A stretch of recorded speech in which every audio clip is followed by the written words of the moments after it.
नमस्कार मंडळी, आज मी तुमच्यासाठी एक नवीन रेसिपी घेऊन आलेली आहे। नवीन रेसिपी म्हणजे कॉमनच आहे, आपण कधी पण बनवतो, पण जो बनवतो त्याला तोच बनवू शकतो, सर्वांनाच नाही येत। तर मी इथे एक मका घेतलेला आहे, कोबी घेतला, शिमला मिरची, टोमॅटो हे सर्व मी वाफवून घेतलेलं मस्त। आणि त्याच्यात मी थोडंसं लाल तिखट टाकलं आहे, जिरा पावडर थोडीशी टाकलं आहे आणि आमचूर पावडर टाकलं आहे आणि चवीनुसार मीठ, हिरवी मिरची हे सर्व मी मिक्स करून घेतलं आहे।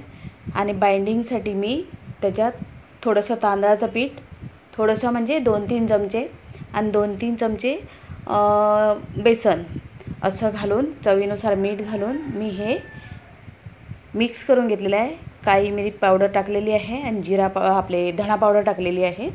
हे सर्व मिक्स करून मी असे मस्त असे पकोडे काढले। त्याचे पकोडे नाही म्हणता येणार, याला